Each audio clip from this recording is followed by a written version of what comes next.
तो शुरू करते हैं आज की चर्चा को। कल हम ये 3 टॉपिक करने वाले थे, ये 3, plant location, plant layout and business size. But मैंने आपको केवल प्लांट लोकेशन करवाया था।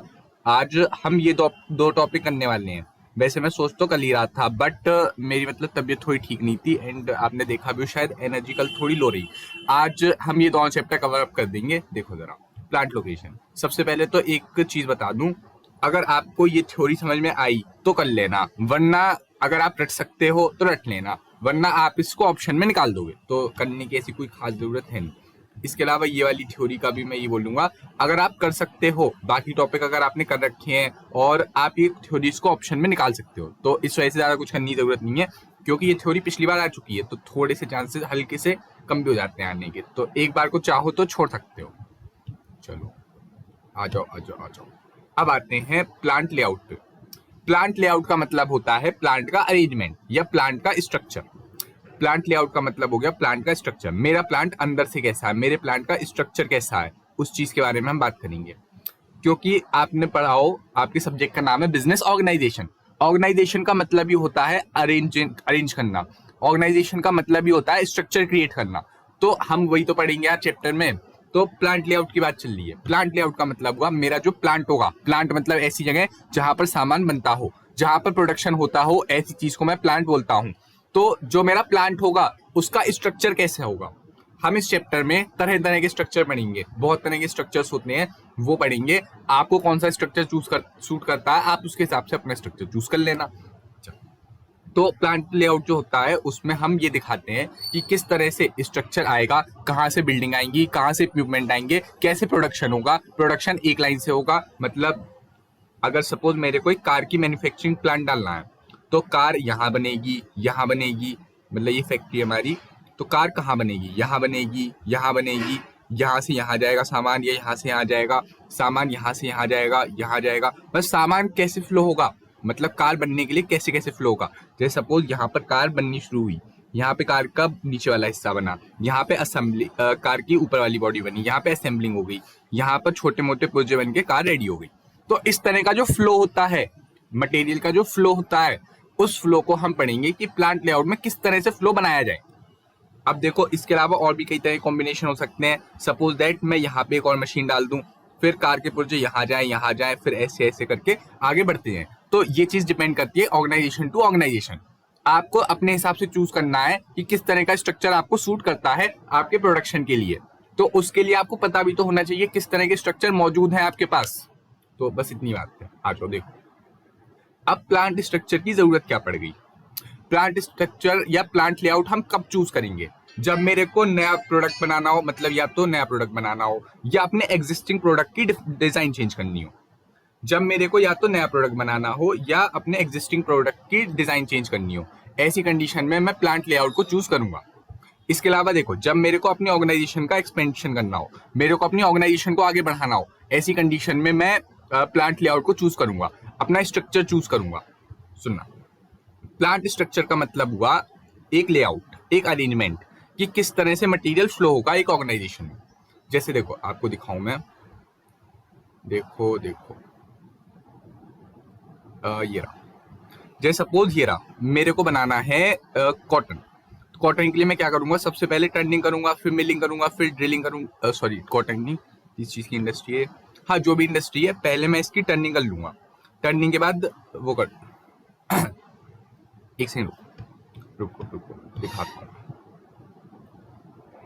जैसे देखो, ये ट्रेन है, तो ट्रेन की असेंबली के लिए क्या ट्रेन को घुमाएंगे, लोग जाएंगे इसके पास, वर्कर जाएंगे, मशीन जाएगी, इसके अलावा छोटी मोटी जो चीजें हैं वो जाएंगी इसके पास, और ये ट्रेन बन के रेडी हो जाएगी। इतनी चीज है। तो इस तरह से प्रोडक्शन होते हैं। तो आपके पास ये भी अच्छा, एक तरीका तो ये था कि हम ट्रेन को फिक्स करके लोगों को इसके आसपास ले जाएं, या फिर दूसरा तरीका ये है कि हम इस ट्रेन को ही इन अलग अलग लोगों के पास ले जाएं, मतलब पहले ट्रेन यहाँ जाएगी, फिर यहाँ जाएगी, फिर यहाँ जाएगी, फिर यहाँ जाएगी। तो इस तरह से प्रोडक्शन हो सकते हैं। अभी हम इन सब के बारे में डीपली चर्चा करेंगे, पहले बस एक बार ओवरव्यू ले लो इस चीज का। चलो चलो, नहीं चाहिए यार तुम्हारा ट्रायल मेरे को, लेट मी कंटिन्यू। हाँ देखो, तो जब मेरे को डिजाइन चेंज करना हो तब मेरे को प्लांट लेआउट की जरूरत पड़ेगी। या फिर मेरे को एक्सपेंशन करना हो। एक्सपेंशन का मतलब होता है अपने बिजनेस को आगे बढ़ाना, डाइवर्सिफिकेशन भी इसमें आ जाता है। तभी तो प्लांट लेआउट की जरूरत पड़ेगी यार, प्लांट लगाने की जरूरत तभी तो पड़ेगी जब मेरे को डिजाइन चेंज करना हो या नया प्रोडक्ट लाना हो। नया प्रोडक्ट मतलब एक्सपेंशन, ठीक है। इसके अलावा देखो तीसरी चीज है proposed variation in the size of department.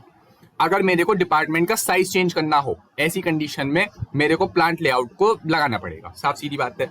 तो देखो नया प्रोडक्ट लाना है, साइज चेंज करना है, डिजाइन चेंज करनी है, ऐसी कंडीशन में मेरे को लेआउट लाना पड़ेगा। इसके अलावा देखो अगर मेरे को नया प्रोडक्ट लाना है तो भी वही चीज लिख रही है यार, नया डिपार्टमेंट लाना है तो भी मेरे को लेआउट वो करना पड़ेगा, रीसेट करना पड़ेगा, ठीक है। चलो इसके अलावा देखें नया प्लांट अगर मेरे को सेटअप करना है, वही यार घुमा फिरा के एक ही चीज बोली गई है। अगर मेरे को एग्जिस्टिंग डिजाइन चेंज करना है या फिर एक नया प्लांट लगाना है, नई प्रोसेस लानी है, नया प्लांट लाना है, उसी को घुमा फिरा के लिख रखा है। तो प्लांट लेआउट की जरूरत तब पड़ती है, नीड मतलब जरूरत ना, मुझे तुम्हारी नीड है बाबू। तो मतलब सीरियसली मत लेना यार।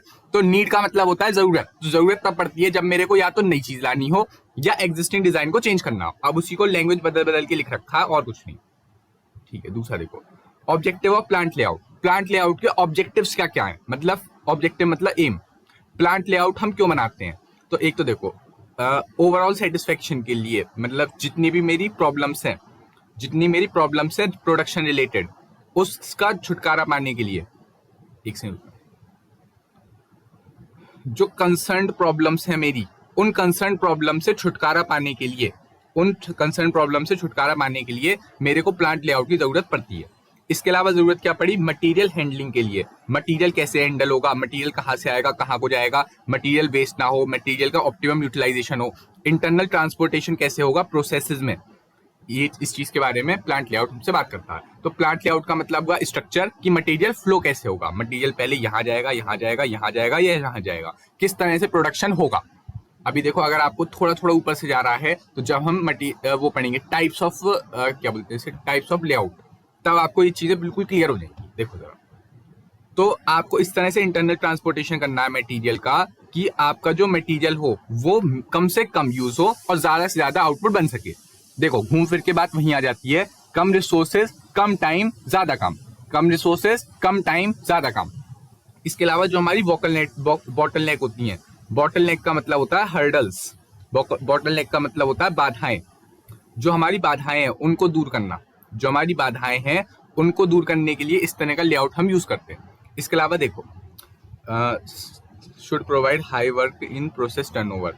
तो ये जो प्रोसेस टर्नओवर होता है, टर्नओवर का मतलब हुआ ट्रांसफर, टर्नओवर मतलब होता है ट्रांसफर। देखो जरा, मैं यहाँ से कार को यहाँ भेज रहा हूँ और कार से यहाँ भेज रहा हूँ, पता चले कार बीच में ही लुढ़क गई, मतलब प्रोडक्शन करते करते ही कार टूट गई बीच में, यहाँ जो प्रोसेस है यहाँ पे कार टूट गई तो नहीं चलेगा ना। तो ऐसी वाली बात है। तो अगर आपका टर्नओवर है उसमें से अच्छा काम हो सके, टर्नओवर में हाई क्वालिटी वर्क हो सके, हाई क्वालिटी का या कम रिसोर्सेज कम टाइम में ज्यादा काम हो सके, उसके लिए हम प्लांट लेआउट को सेटअप करते हैं। साफ सीधी बात है यार। स्ट्रक्चर क्यों चूज कर रहे हो तुम, फर्म का स्ट्रक्चर हम इसलिए चूज कर रहे हैं ताकि हमारे रिसोर्सेज वेस्ट ना हो। इसके अलावा फर्म का स्ट्रक्चर हम इसलिए चूज कर रहे हैं ताकि किसी तरह की दिक्कत ना आए। फर्म का स्ट्रक्चर हम इसलिए चूज कर रहे हैं ताकि लेबर अच्छी तरह से यूटिलाइज हो सके। इसके अलावा देखो तो क्या हो गया यार, इसको एक सेकंड रुकना, ठीक है अच्छा सुनो, हाँ। तो हम स्ट्रक्चर इसलिए चूज करते हैं ताकि लेबर ढंग से यूटिलाइज हो सके। इसके अलावा हम इसलिए चूज करते हैं ताकि प्रोडक्टिविटी अच्छी आए, ताकि क्वालिटी अच्छी आए, बस इतनी वाली बात। देखो लेबर अच्छा यूज हो सके, क्वालिटी अच्छी आ सके, बस। तो प्लांट लेआउट का मतलब हुआ स्ट्रक्चर, कि मटेरियल फ्लो कहां से कहां तक होगा, यहाँ जाएगा, कहाँ जाएगा, मटेरियल आखिर जाएगा कहाँ। मतलब जैसे कार की असेंबलिंग की बात करूं मैं, तो पहले गाड़ी का नीचे वाला पुर्जा बनेगा, फिर ऊपर वाला बनेगा, असेंबलिंग होगी, उसमें इंजन वगैरह डाले जाएंगे। इस तरह से पूरा जो फ्लो होता है, उस फ्लो को इस तरह से डिजाइन करना कि कहीं पता चले बीच में कार न लुढ़क जाए, ठीक। इसके अलावा अगर मैं बात करूं किसी और चीज की, जैसे कॉटन से धागा बनाने की बात करूं, तो अगर मैं यहाँ से कॉटन डाल रहा हूं, तो वो कॉटन यहाँ पर धागा बन के ही निकलनी चाहिए और इसके बीच में कम से कम वेस्टेज हो। इसी को हम प्लांट लेआउट बोलते हैं। प्लांट लेआउट का मतलब हुआ प्लांट का इंटरनल स्ट्रक्चर। एक प्लांट अंदर से कैसा दिखेगा, तो अंदर से ऐसा दिखेगा कि जिस प्लांट में मतलब हम खुद सोचो, क्या आप ऐसा प्लांट बनाना चाहोगे जहां पर आपका नुकसान हो रहा हो? ऑब्वियस सी बात है, नहीं। हम तो ऐसा प्लांट बनाएंगे जहां पर रिसोर्सेज कम से कम यूज हो, ज्यादा से ज्यादा आउटपुट बन सके, मतलब आपकी जो वेस्टेज है वो बहुत ही कम हो। देखो, एक चीज होती है नॉर्मल लॉस, एक चीज होती है नॉर्मल लॉस। नॉर्मल लॉस का मतलब है जो लॉस होगा ही होगा। जैसे आप खीर बना रहे हो तो कुछ खीर भगोने के नीचे की तरफ बच जाएगी, मतलब उतना नुकसान तो होगा ही होगा। इसके अलावा कुछ चीज होती है एबनॉर्मल लॉस। एबनॉर्मल लॉस जो होते हैं वो हमारे, जैसे खीर का भगोना ही पलट गया, तो एब नॉर्मल लॉस जो होगा वो तो होगा ही होगा, मतलब खीर तो चिपकेगी चिपकेगी नीचे की तरफ, उसका आप कुछ कर नहीं सकते। जब कुछ कर नहीं सकते तो टेंशन क्यों लेनी। बट अगर आप एबनॉर्मल लॉस को रोक सकते हो तो एबनॉर्मल लॉस को तो रोक लो। तो ये जो हम प्लांट लेआउट लगाते हैं वो इस तरह से लगाया जाता है कि एबनॉर्मल लॉस ना हो, मतलब जो खीर बन रही है वो पलटे ना, इतनी चीज है। चलो देखो, अब जरूरत क्या आई प्लांट लेआउट की? प्लांट लेआउट की जरूरत ये आई कि अगर मेरे को डिजाइन चेंज करना है, किसी भी तरह की नई प्रोसेस, नया प्लांट, नई डेवलपमेंट, नया डिपार्टमेंट, नया प्रोडक्ट, कुछ भी लाना है, डाइवर्सिफाई करना है, एक्सपेंशन करना है, इसके अलावा कुछ भी करना है, अपना साइज बढ़ाना है, वॉल्यूम बढ़ाना है, कुछ भी करना है, तो ऐसी कंडीशन में मैं नया प्लांट लेआउट के बारे में सोचूंगा।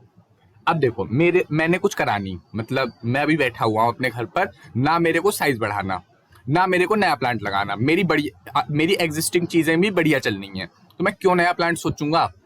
मैं नया प्लांट तभी तो सोचूंगा जब मेरे को या तो कुछ नया लाना हो या मेरे एग्जिस्टिंग में कुछ प्रॉब्लम आ रही हो। साफ सीधी बात है ना।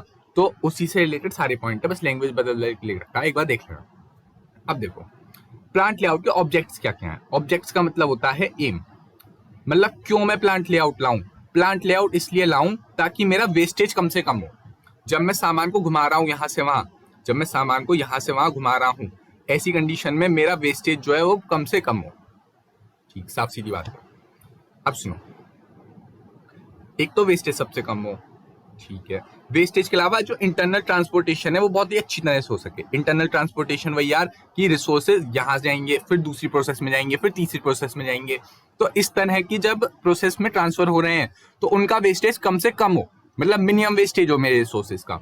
इसके अलावा देखो, कैपिटल, लेबर, इन सब का प्रॉपर्ली यूटिलाइजेशन हो सके, ऑप्टिमम यूटिलाइजेशन ऑफ रिसोर्सेज कहीं भी डाल देना।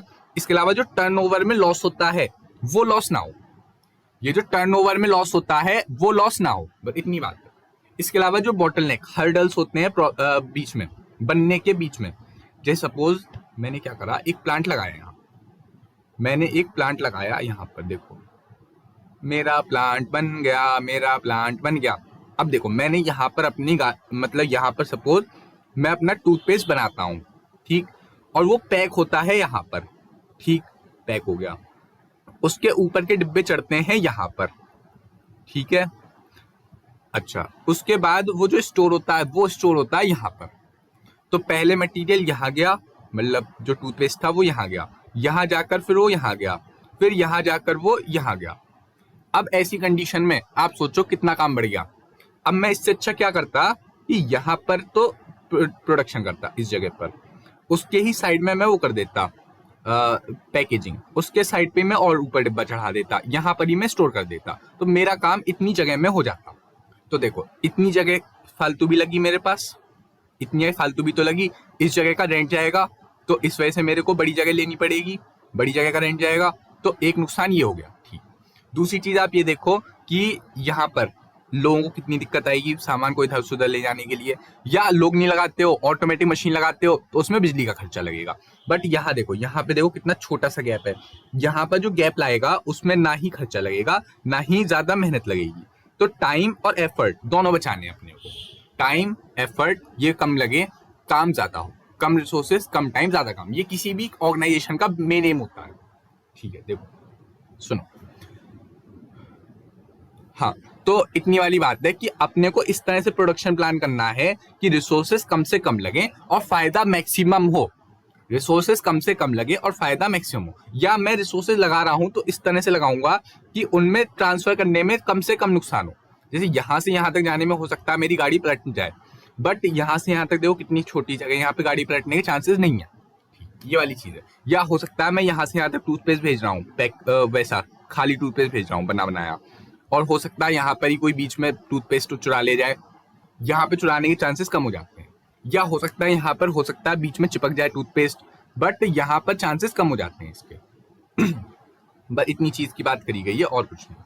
तो ये है ऑब्जेक्टिव्स ऑफ प्लांट लेआउट, मतलब एम ऑफ प्लांट लेआउट।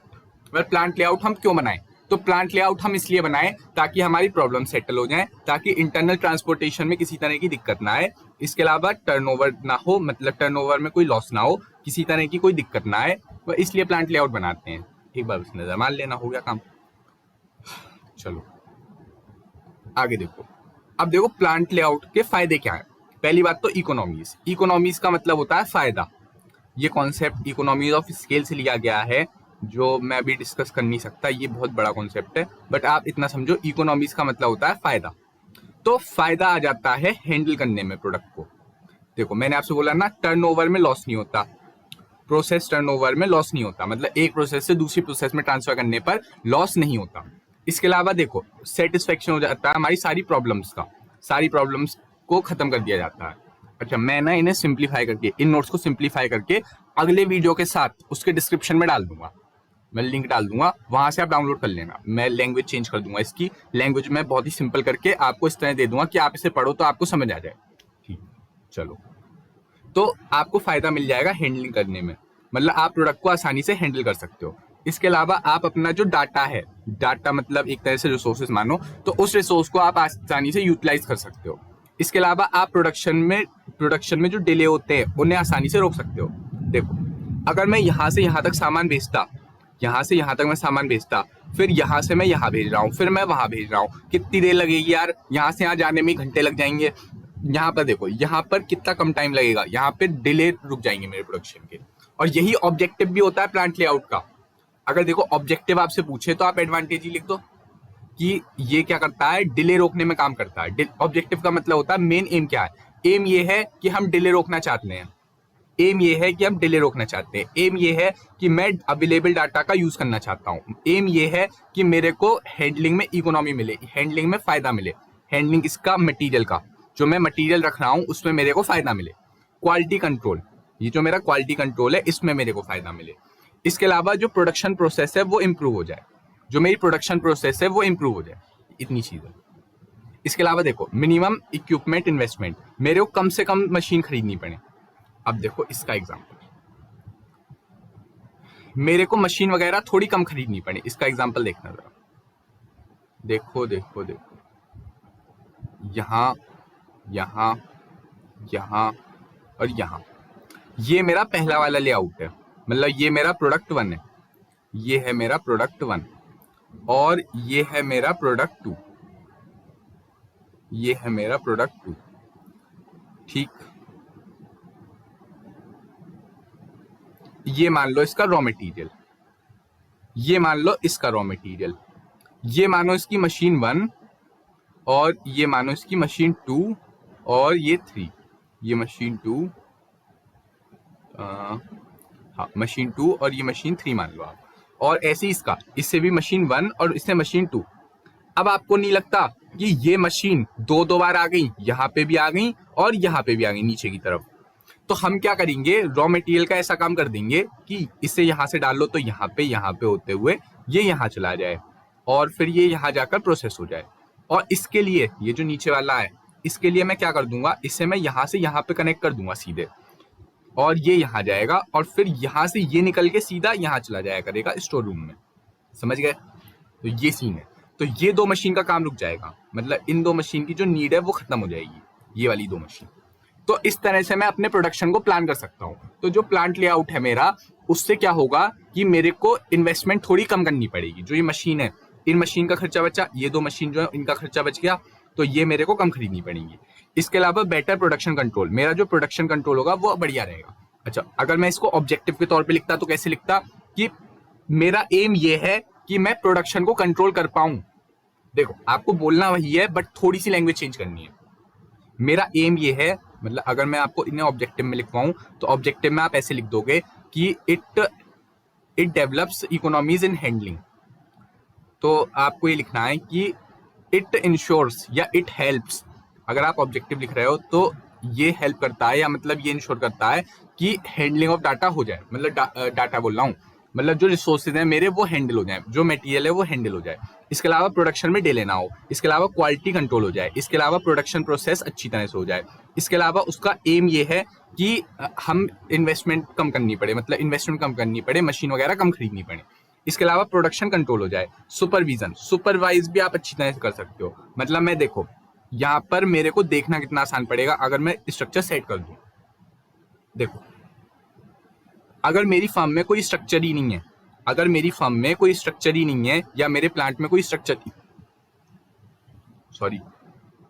अगर मेरे प्लांट में कोई स्ट्रक्चर ही नहीं है तो ऐसी कंडीशन में क्या होगा? ऐसी कंडीशन में ये होगा कि मैं ढंग से सुपरवाइज नहीं कर पाऊंगा, मैं ढंग से चेक नहीं कर पाऊंगा कि कमी कहाँ आ रही है, क्योंकि मेरे को पता ही नहीं है मेरा रिसोर्स कहाँ से कहाँ जाता है। अब कोई रिसोर्स यहाँ पे पहले बन रहा था, अब वो रिसोर्स यहाँ बनने लगा, पहले यहाँ बन रहा था अब यहाँ बनने लगा, पहले यहाँ स्टोर होता था अब यहाँ स्टोर होने लगा। तो मेरे सुपरविजन में प्रॉब्लम आने लगेगी, मैं ये चेक नहीं कर पाऊंगा कि रिसोर्सेज कैसे जा रहे हैं, कैसे बन रहे हैं, क्या होगा, कैसे होगा। तो वही वाली चीज है। तो इस वजह से सुपरविजन में दिक्कत आ जाती है। अगर मैं स्ट्रक्चर डिफाइन कर दूं, सब कुछ डिफाइंड है, पहले यहाँ से यहाँ जाएगा, यहाँ से यहाँ, फिर यहाँ, फिर यहाँ, फिर यहाँ, तो मैं चेक कर सकता हूँ कि कमी कहाँ आ रही है, और जब कमी आएगी तो मैं उसको ओवरकम कर लूंगा, बात खत्म। तो ये चीज है। इसके अलावा बॉटलनेक, जो अपने प्रॉब्लम्स हैं, जो मेरे हर्डल्स हैं बीच में, सपोज यहाँ पे कुछ दिक्कत आ रही है तो मैं इसे चेक कर लूंगा, इससे सही कर लूंगा, बात खत्म। तो जो बॉटलनेक है उसे बचाने में हेल्प करता है। देखो बॉटलनेक वाले पॉइंट हमने आगे बढ़े थे, तो ये सारे पॉइंट सेम ही है लगभग, आप अपने हिसाब से लिख सकते हो, उसमें कोई शक की बात नहीं है। आगे देखो लेबर का ढंग से यूटिलाइजेशन हो जाता है। देखो कॉपी पेस्ट एग्जांपल है, लेबर ढंग से यूटिलाइज हो जाता है अगर मेरा स्ट्रक्चर सही है। तो अगर मेरा स्ट्रक्चर सही है तो लेबर ढंग से यूज होगा, साफ सीधी बात है। वर्किंग कंडीशन अच्छी मिलेगी लेबर को। इसके अलावा अननेसेसरी या कॉस्टली चेंज नहीं होगा। जो मेरे को अननेसेसरी या कॉस्टली चीजों को चेंज करना पड़ता है बार बार, वो चेंज नहीं करना पड़ेगा। सपोज मेरा स्ट्रक्चर फिक्स है, देखो यहाँ से यहाँ, यहाँ से यहाँ, यहाँ से यहाँ। अब इसमें कुछ गड़बड़ होगी तो मेरे को साफ पता चल जाएगा कि इस प्रोसेस में गड़बड़ आ रही है ना। तो मेरे को बार बार इनको चेक नहीं करना पड़ेगा। या सपोज इसमें गड़बड़ आ रही है तो मेरे को क्लियर कर पता चल जाएगा सामान यहाँ तक तो सही आ रहा है, बट यहाँ पे कुछ गड़बड़ हो रही है। सपोज ये स्ट्रक्चर डिफाइन नहीं होता, कोई भी कहीं भी जा रहा है, मटेरियल कहीं पे भी कुछ भी घूम रहा है, तो मेरे को पता नहीं चलेगा कि गड़बड़ कहाँ है। ये वाली चीज, इतनी चीज है। देखो अब देखो प्लांट लेआउट को इन्फ्लुएंस करने वाले फैक्टर्स क्या क्या है। इससे पहले मैं आपको थोड़ी चीज दिखाना चाहूंगा, ये दिख पड़ते हैं पहले। Different type of plant layout. Plant layout के टाइप्स क्या क्या हैं, मतलब कितने तरह के प्लांट लेआउट होते हैं। तो सबसे पहले देखो, सबसे पहले ये देखो इंपॉर्टेंट टॉपिक है, इससे जरूर पढ़ जाना, मतलब ये टेक्निकल चीज है, याद कर जाना, इससे मत छोड़ के जाना। इस पे शॉर्ट लॉन्ग हर तरह का क्वेश्चन बन सकता है, फायदे डिसएडवांटेज सब पढ़ जाना, एक बार देख जाना। तो देखो, तो पहला मॉडल आता है प्रोडक्ट या लाइन लेआउट। तो इसमें हम प्रोडक्ट वाइज चलते हैं या लाइन वाइज चलते हैं, पहले यहाँ जाएगा, फिर यहाँ, फिर यहाँ, फिर यहाँ, फिर यहाँ, फिर यहाँ, और यहाँ पे जाकर के एट लास्ट सामान स्टोर हो जाएगा। अब देखो इसमें दिक्कत तो कुछ नहीं है, बट सपोज ऐसा ही एक और प्रोडक्ट होता, ठीक, ये बस सपोज ऐसा ही बिल्कुल सेम ऐसा प्रोडक्ट है। अब इसमें भी देखो सेम तरह का काम लगता है, इंस्पेक्शन इसमें भी लगता है, असेंबली इसमें भी लगती है, ड्रिलिंग इसमें भी लगती है, बस इसमें एक एक्स्ट्रा प्रोसेस लग जाती है, ये वाली मान लो एक्स्ट्रा प्रोसेस। तो ये एक एक्स्ट्रा प्रोसेस और लग जाती है इसमें, उसके बाद ये बनता है फिनिश प्रोडक्ट, ठीक। अब ऐसी कंडीशन में फर्क ये पड़ा कि मेरे को ये सारी मशीन को डुप्लीकेट करना पड़ेगा, मेरे को इन सारी मशीन्स को डुप्लीकेट करना पड़ेगा, है ना, साफ सीधी बात है। तो मैं क्या करूंगा, यहाँ पर ही प्रोडक्ट डालूंगा, यहाँ से यहाँ से यहाँ से यहाँ तक डालूंगा, और यहाँ से फिर इसे ऐसे भेज दूंगा, समझ गए। तो इससे मेरा टर्नओवर कम हो जाएगा, इससे मेरा जो मटेरियल घूमने वाला था वो थोड़ा सा कम हो जाएगा। मतलब यहाँ तक तो सारा काम सेम है, उसके बाद ये वाला मटेरियल यहाँ चला जाए और ये वाला मटेरियल यहाँ चला जाए, मतलब प्रोडक्ट 1 यहाँ चला जाए और प्रोडक्ट 2 यहाँ चला जाए, ठीक, समझ गए। तो इस तरह का लेआउट मैं चूज कर लूंगा। तो यही हो जाता है दूसरा लेआउट, फंक्शनल लेआउट। इसमें क्या करते हैं, हम सेम टाइप की मशीन को एक जगह पर ले आते हैं। जैसे देखो मिल यहाँ रख दी मैंने, ड्रिल यहाँ रख दी। अब लेथिस, पहले मैंने देखो मटेरियल 1 यहाँ डाला, फिर वो यहाँ गया, मटेरियल अपनी रिक्वायरमेंट के हिसाब से घूम रहा है। देखो मटेरियल अपनी रिक्वायरमेंट के हिसाब से घूम रहा है, बट आपको क्या नहीं लगता कि ये बहुत ज्यादा घूम रहा है। यहाँ देखो, यहाँ तो मटेरियल सीधे सीधे जा रहा था, यहाँ पे देखो टर्नओवर कम होगा, रिसोर्सेज भी कम वेस्ट होंगे, कुछ मतलब ट्रांसफर करने में पैसा, वो रिसोर्सेज कम वेस्ट होंगे, ट्रांसफर करने में रिसोर्सेज बहुत ही कम वेस्ट होंगे यहाँ पर, इस वाले मॉडल में बात करूँ तो। बट अगर मैं इस वाले मॉडल की बात कर रहा हूँ तो यहाँ पर देखो रिसोर्स कितना घूम रहा है। जब वो इतना ज्यादा घूम रहा है तो एट लास्ट जाकर वो असेंबल हो रहा है, तो यहाँ पर टर्नओवर बहुत बढ़ जाता है। और जितना ज्यादा टर्नओवर होगा, जितना ज्यादा रिसोर्स घूमेगा, उतनी ज्यादा दिक्कत आएगी। बस इतनी वाली चीज है। तो फायदे देख लें इसके जरा। तो फायदे ये हैं लाइन वाले के। पहले मैं लाइन की बात कर रहा हूँ, मतलब स्ट्रेट लाइन में प्रोडक्शन हो रहा है, मतलब एक के बाद एक चीज जा रही है। तो देखो सुनो, सबसे पहली बात तो मटेरियल हैंडलिंग कॉस्ट कम लगेगी। कॉस्ट कम आएगी क्योंकि सामान सीधे सीधे जा रहा है, बिल्कुल सामान में कोई टर्नओवर नहीं हो रहा, सामान में कोई चेंज नहीं हो रहा। तो जब सामान सीधे सीधे जा रहा है तो उसकी कॉस्ट कम लगेगी, साफ सीधी बात है। इसके अलावा देखो काम कम करना पड़ेगा, बात खत्म। इसके अलावा देखें तो better utilisation of man and machines, तो मशीन वगैरह ढंग से यूटिलाइज हो जाएंगी क्योंकि सब कुछ लाइन वाइज जा रहा है। देखो यहाँ पे कितना ही लॉस हो जाएगा, बीच में सपोज कितनी बारी कार पलट जाएगी। तो ये वाली चीज है। फ्लोर एरिया कम चाहिए, मैंने आपको दिखाया था डायग्राम कि उसमें वो चाहिए। चलो अब देखो greater simplification of product control. तो प्रोडक्ट जो बनेगा वो सिंप्लीफाई रहेगा, मतलब ये जो प्रोडक्ट है वो लाइन बाय लाइन बनेगा, तो सिंप्लीफिकेशन रहेगा, बात खत्म। इसके अलावा देखो total product time is also minimise, जो प्रोडक्शन टाइम है वो कम होगा। सामने आ रहा है सामान, अब सामान पहले यहाँ जाता, फिर यहाँ जाता, फिर यहाँ जाता, तो कितना टाइम लगता। जैसे यहाँ देखो, यहाँ पर सामान इधर जा रहा है, फिर इधर जा रहा है, फिर इधर जा रहा है, फिर इधर जा रहा है, तो इससे टाइम ज्यादा लग रहा है, साफ सीधी बात है। तो उसके जो फायदे हैं वही इसके डिसएडवांटेज भी बन जाएंगे, और इसके जो फायदे होंगे वो उसके डिसएडवांटेज बन जाएंगे, उल्टा उल्टा। चलो देखो, अब यहाँ पर देखो, अब सुनो, जब ये चीजें सारी फिक्स हैं आपस में, अब मैं यहाँ पर कोई नई प्रोसेस यहाँ पे ऐड करना चाहूँ बीच में, यहाँ पर अगर मैं यहाँ पर कोई नई प्रोसेस ऐड करना चाहूँ तो ये मेरे लिए थोड़ा सा मुश्किल रहेगा। दैट्स वाई इसमें फ्लेक्सिबिलिटी नहीं रहती। ठीक। इसके अलावा देखो मैन्युफैक्चरिंग कॉस्ट बढ़ जाती है जब मेरा वॉल्यूम गिर जाता है, मतलब जब मैं वो करूंगा, मतलब सामान कम बनाऊंगा, तो ये वाला स्ट्रक्चर फिर फेल हो जाएगा। ठीक। इसके अलावा देखो, अगर एक सिंगल मशीन भी बिगड़ जाए, तो मेरे को पूरा प्रोडक्शन बंद करना पड़ेगा। अगर ये वाली मशीन बिगड़ गई तो ये सब काम की क्या है, जब तक ये वाला काम ही नहीं होगा तब तक कैसे चलेगा। ठीक है। इसके अलावा देखो, अगर एक भी चीज बाहर चली जाती है, देखो if 1 or 2 lines are running light, there is a considerable machine idleness. Suppose that ये चीज ढंग से नहीं चल रही, मतलब ये मशीन यहां से तो आ रहे हैं 1000 यूनिट और ये मशीन केवल प्रोसेस कर पा रही है 100 यूनिट, तो अब बताओ आगे वाला काम कैसे चलेगा। इसने प्रोडक्शन ढंग से नहीं करा, इस वजह से आगे का काम हेम्पर हो जाता है, ये वाली चीज। इसके अलावा देखो तो स्पेशलाइज एंड स्ट्रिक्ट सुपरविजन जरूरी होता है। यहाँ पर स्ट्रिक्ट सुपरविजन चाहिए, वरना काम बिगड़ जाएगा। सपोज एक मशीन बिगड़ गई तो काम बिगड़ जाएगा, इसलिए स्ट्रिक्ट सुपरविजन चाहिए। यहाँ देखो, यहाँ पर मैंने डिपार्टमेंट वाइज चीजों को बांट दिया, यहाँ पर मैंने प्रोडक्शन वाइज या डिपार्टमेंट वाइज चीजों को बांट दिया। अब इसमें होगा क्या कि उसके जो नुकसान थे, मतलब इसकी जो लिमिटेशन थी, वो इसके फायदे बन जाएंगे, और इसके जो एडवांटेजेस थे वो इसके वो बन जाएंगे नुकसान। अब देखो कैसे। तो इसका फायदा ये है कि एक तो देखो यहाँ पर मशीन वगैरह को बार बार नहीं लगाना पड़ता। जैसे मैंने आपसे को यहाँ बताया था कि अगर सपोज यहाँ नीचे कोई चीज होती, सपोज यहाँ नीचे कुछ होता, तो उसके लिए मेरे को बार बार मशीन लगानी पड़ती। जब मेरे को बार बार मशीन लगानी पड़ती तो दिक्कत आती। तो यहाँ पर इस वाले प्रोडक्शन में एक बार मशीन लगा दो, सारे प्रोडक्ट उस पर घूम घूम के आ जाएंगे अपने हिसाब से, तो डुप्लीकेशन नहीं होता, यानी कॉस्ट कम आती है तो एफिशिएंसी बढ़ती है, तो फ्लेक्सिबिलिटी रहती है। देखो यहाँ पर सपोज मेरे को यहाँ मशीन लगानी है, लगा दो, मना कौन किसने करा है। इसके अलावा देखो बेटर यूटिलाइजेशन ऑफ इक्विपमेंट बहुत अच्छी तरह से यूटिलाइज होंगे। इसके अलावा देखो, अगर कोई मशीन बिगड़ जाती है तो प्रोडक्शन जरूरी नहीं है रुक जाए।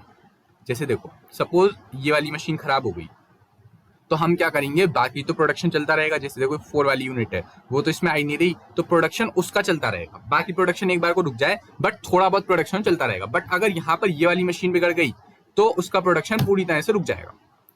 चलो इसके अलावा देखें तो better control and complication of precision process. There is a better control of complicated and precision process. देखो कॉम्प्लिकेटेड प्रोसेस जो होंगी वो हम आसानी से मेंटेन कर सकते हैं। देखो एक सेकंड, ये जो कॉम्प्लिकेटेड प्रोसेस है हमारी, इसको आसानी से मेंटेन करके एक मतलब स्ट्रक्चर में मेंटेन कर सकता हूँ, ये वाली चीज। आगे देखो,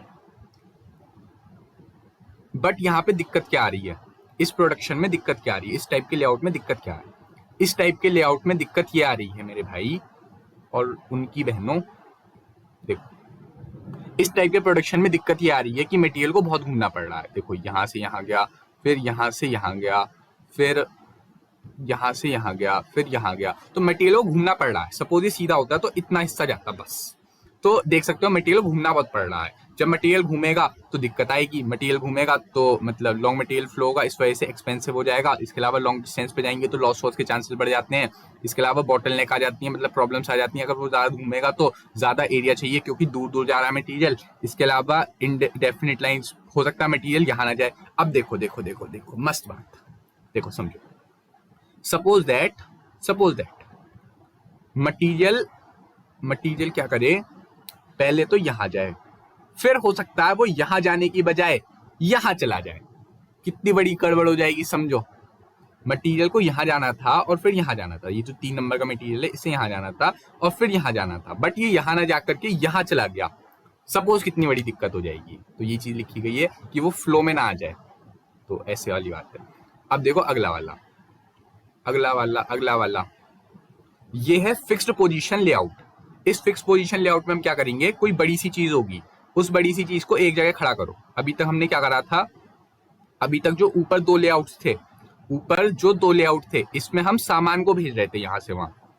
बट ये वाला जो लेआउट है, इस वाले लेआउट में हम क्या कर रहे हैं, सामान को एक जगह फिक्स कर रहे हैं। जब मैंने सामान को एक जगह फिक्स करा तो मैं चीजों को इसके पास लेके आ रहा हूँ। पहले मैं यहाँ ले गया, वर्कर्स को यहाँ ले गया, पता नहीं इन्होंने चिमटे क्यों पहना रखे हैं, वर्कर को बस पहना रखे हैं, और इन सामान को यहाँ ले गया। जनरली एक बात बताओ, ट्रेन का डिब्बा यहाँ से वहां थोड़ी घूमेगा, तो उसके लिए हम क्या करेंगे, उसे एक जगह खड़ा करेंगे और उसके ऊपर काम कर देंगे। जनरली इस तरह की चीजों को देखा जाता है शिप वगैरह के लिए। तो देखो एयरक्राफ्ट, शिप, हाउस होल्ड, घर बनाने के लिए, हाँ घर, तो देखो घर तो अपनी जगह फिक्स रहेगा, उसके लिए लोग वहां इधर उधर जाएंगे। तो जैसे देखो शिप मैंने एक जगह खड़ा कर दिया, अब देखो वर्कर जाएंगे, वर्कर के अलावा जो मेरे वो हैं मटीरियल है वो जाएगा, इसके अलावा स्पेयर पार्ट, टूल, ये सब चीजें जाएंगी। तो इस तरह का फायदा मिल जाता है। तो ये चीज सूट करती है केवल बड़े बड़े कामों के लिए। अब देखो आप प्रोडक्ट से कंपेयर करो, टूथपेस्ट के लिए, अब देखो टूथपेस्ट एक जगह रखा हुआ है, उसके लिए आप पहले उसे भरने जा रहे हो, फिर उसे लेने जा रहे हो, तो नहीं चलेगा, ठीक है ना। तो मतलब ये बड़ी बड़ी चीजों के लिए होता है, तो मटेरियल मूवमेंट नहीं होता, साफ सीधी बात है। दैट्स वाई मशीन की जरूरत नहीं पड़ती। सपोज दैट मेरे को ट्रेन को यहाँ से वहां ले जाना है, पहली बात तो इंजन चाहिए, इंजन के अलावा पटरी चाहिए, डीजल चाहिए, फ्यूल चाहिए, बट ये एक जगह खड़ा हुआ है तो कुछ नहीं चाहिए, तो मशीन की जरूरत थोड़ी सी कम हो जाती है। इसके अलावा देखो this task is usually done by gang of operator, community of operation is insured. तो देखो गैंग ऑफ ऑपरेटर आते हैं, ये सारे गैंग है, पूरी गैंग है इनकी, तो ये डिब्बे के पास जा रहे हैं और इस डिब्बे को बनाएंगे, तो इस वजह से काम हो जाता है। इसके अलावा देखो बड़ी बड़ी चीजों के लिए तो अच्छा रहता है, बट छोटी चीजों के लिए सही नहीं रहता। देखो स्किल्ड लोग चाहिए, सपोज दैट शिप बनाने के लिए स्किल्ड लोग चाहिए, अगर स्किल्ड लोग नहीं होंगे तो काम नहीं चलेगा, तो ऐसी वाली चीज है। बिल्डिंग, अगर सपोज मेरे को बिल्डिंग बनानी नहीं आती, मतलब मेरे को ईंटें लगानी नहीं आती, मैं बिल्डिंग बना डाली, मजा आ जाएगा। चलो देखो सुनो, अच्छा सुनो, अब देखो इस तरह की चीज टाइम कंज्यूमिंग हो सकती है। मैं इधर जा रहा हूँ, लेबर जा रहे हैं, स्पेयर पार्ट जा रहे हैं, तो ऐसे करते करते टाइम बहुत लगता है, टाइम कंज्यूमिंग हो सकती है। इसके अलावा देखो अब हो सकता है कि पोजीशन डिसाइड करना ही मुश्किल पड़ जाए, क्या पता शिप कहाँ रखो, मशीन कहाँ रखो, तो ऐसी वाली चीज यहाँ पर है। देखो टोटल प्रोडक्शन कॉस्ट कम हो जाती है क्योंकि कैपिटल इन्वेस्टमेंट कम करनी है, मतलब मशीन कम चाहिए। सपोज मैं इसे यहाँ से लाता, मतलब इसके लिए इंजन लगाता, पूरी पट्टी बिछाता, पट्टी बिछाने के बाद उस पर डीजल डाल के इंजन को चलाता, तो कितनी कॉस्ट आती, तो वो कॉस्ट बच जाती है। तो प्रोडक्शन की ओवरऑल कॉस्ट थोड़ी सी कम हो जाती है, फ्लेक्सिबिलिटी रहती है और चेंज आसानी से कर सकते हो। क्यों कर सकते हो, देखो सपोज ये यहाँ पर है, अब तुम किसी भी तरह का मटेरियल ले आओ, किसी भी तरह की लेबल ले आओ, ये तो यहीं खड़ा हुआ है, इससे कोई फर्क थोड़ी पड़ रहा है, बट यहाँ पर थोड़ी सी फ्लेक्सिबिलिटी कम रहती है, ठीक है। आ जाओ। And the last type of layout, combination. Combination का मतलब होता है मिक्सचर, कॉम्बिनेशन मतलब मिक्स। तो ऊपर हमने जितने भी देखे उनमें से एक या दो को आपस में मिक्स कर लो, तो वही बन गया कॉम्बिनेशन लेआउट। तो अभी तक हमने जितने भी 3 लेआउट पढ़े उनके मिक्सचर्स को ही, मतलब 1 या 2 या 3 जितने मिक्सचर आप बना लो, उनके मिक्सचर को ही मैं कॉम्बिनेशन लेआउट बोल देता हूँ। तो देखो ये चीज है, वही यार देखो, लाइन वाला है ना, लाइन वाला लाइन में जा रहा है, देखो सामान लाइन में जा रहा है, बट ये मशीन अपनी जगह फिक्स है। ये सामान लाइन में तो जा रहा है, ये वाला सामान लाइन में तो जा रहा है, देखो लाइन में जा रहा है ना, बट ये जो मशीन्स हैं ये अपनी जगह फिक्स हैं। तो मशीन फिक्स है, ये वाली बात चुरा ली इन्होंने यहां से, इस वाले से। मशीन फिक्स है, ये वाली बात चुरा ली यहां से, ठीक है। और सामान लाइन में जा रहा है, वो वाली बात चुरा ली यहां से। तो ये बन गया कॉम्बिनेशन लेआउट। कॉम्बिनेशन लेआउट मतलब मिक्सचर ऑफ 2 और more layout that can be used, मतलब जो हमने ये 3 पढ़े, इन तीनों लेआउट्स का मिक्सचर। तो एक बार ढंग से दिखा दूं, चलो देखो, पहले आता है प्रोडक्ट या लाइन लेआउट। इसमें हम एक सीधी लाइन में चलते जाते हैं और सीधी लाइन में प्रोडक्शन होता जाता है, ताकि कम से कम एरिया यूज हो और ज्यादा चीजें प्रोड्यूस हो जाए। बट इसमें हो सकता है कि 2 प्रोडक्ट बनाने हैं मेरे को, तो 2 प्रोडक्ट के लिए सेम टाइप की मशीन्स यूज हो रही हो। तो इस तरह की प्रोडक्शन, इस तरह की दिक्कत के लिए मैं क्या करता हूँ, इन मशीन को एक जगह ही लगा देता हूँ, और इन मशीन को एक जगह लगाने पर ये बन जाता है फंक्शनल लेआउट। फंक्शनल लेआउट का मतलब हुआ ऐसा लेआउट जिसे मैं डिपार्टमेंट वाइज या काम वाइज बांट देता हूँ। अगर सपोज मेरे को सेम टाइप का सेम काम करना है तो इस मशीन पर आना पड़ेगा, तो मैं डिपार्टमेंट वाइज या काम वाइज बांट दिया उस चीज को। फिक्स लेआउट में मैं अपने मटेरियल को मूव नहीं करा रहा हूं, मेरा मटेरियल जो प्रोडक्ट है वो अपनी जगह फिक्स है और मैं चीजों को उसके पास लेके आ रहा हूं। फिर आता है ग्रुप लेआउट। ग्रुप लेआउट या कॉम्बिनेशन लेआउट। कॉम्बिनेशन मतलब इन तीनों में से किसी का भी मिक्सचर ले लो, चाहो तो तीनों का ले लो, 2 का ले लो, तो उसको बोल देते हैं कॉम्बिनेशन लेआउट। इतनी वाली बात आपसे बात करी गई है अभी तक। अब देखो, अब समझ में आएंगी ये चीजें बहुत अच्छी तरह से कि मिनिमाइज हो जाए टर्नओवर। देखो, नीड तो तभी पड़ेगी जब डिजाइन चेंज करना हो या नया प्रोडक्ट लाना हो। ऑब्जेक्टिव क्या है कि कम से कम टर्नओवर हो, मतलब कम से कम सामान टर्नओवर हो, मतलब यहां से वहां कम सामान भेजना पड़े, कॉस्ट कम आए, बीच में सामान का लॉस ना हो, लेबर अच्छी तरह यूटिलाइज हो पाए, एफिशिएंसी आए, इसके अलावा मेरी जो प्रॉब्लम्स हैं वो खत्म हो जाए। इसके अलावा देखूं तो मैं हाँ देखो, एक फायदा मिले मेरे को हैंडल करने में। इसके अलावा मेरे पास जो रिसोर्सेज हैं उनको मैं ढंग से यूटिलाइज कर पाऊँ। इसके अलावा कोई अननेसेसरी डिले ना हो मेरे प्रोडक्शन में। इसके अलावा मैं क्वालिटी कंट्रोल कर पाऊँ ढंग से। इसके अलावा प्रोडक्शन प्रोसेस मेरी ढंग से चलती रहे। और देखो तो इक्विपमेंट वगैरह मेरे ढंग, मतलब मेरे को मशीन कम लगानी पड़े, सुपरविजन अच्छा हो, किसी तरह की बॉटल नेक यानी किसी तरह की हर्डल, किसी तरह की प्रॉब्लम ना आए। बॉटल नेक का मतलब देखो, बॉटल के गले में कुछ फंस जाता है तो उससे पानी बाहर नहीं निकलता, कंचे वाली बोतल में कंचा फंस जाता है तो बाहर नहीं निकलता। तो ऐसे ही बॉटल नेक का मतलब होता है कोई ऐसी बाधा जिससे मेरा काम रुक जाए। फिर देखो, लेबर ढंग से यूटिलाइज हो पाए, वर्क कंडीशन ढंग से मिल पाए लेबर को। इसके अलावा कॉस्टली चेंजेस मेरे को बार बार ना करने पड़े, या मेरे को थोड़ी बहुत फ्लेक्सिबिलिटी मिल जाए अपनी ऑर्गेनाइजेशन में। तो एक अच्छा लेआउट क्या हुआ, जहां पे कम से कम प्रोडक्शन, कम से कम टर्नओवर हो, कम से कम वेस्टेज हो, कम से कम कॉस्ट आए, कम से कम टाइम लगे और ज्यादा से ज्यादा काम हो। इतनी वाली बात करी गई है। बॉटल नेक्स बिल्कुल ना हो, और हो भी तो बहुत हल्के फुल्के कि जितने मैनेजेबल। इतनी वाली बात है। आगे देखो, प्रिंसिपल ऑफ मिनिमम मूवमेंट। अगर मैं मिनिमम मूवमेंट की बात करूं तो मिनिमम मूवमेंट का मतलब होता है कम से कम। प्रिंसिपल मतलब इसेंशियल, मतलब जो मेन चीजें हैं, क्या क्या होना चाहिए प्लांट लेआउट में। तो मिनिमम मूवमेंट होना चाहिए, कम से कम सामान घूमना चाहिए। अभी मैंने आपसे बात करी, एक अच्छा प्लांट लेआउट वो हो जहां पे कम से कम सामान को टर्नओवर करना पड़े।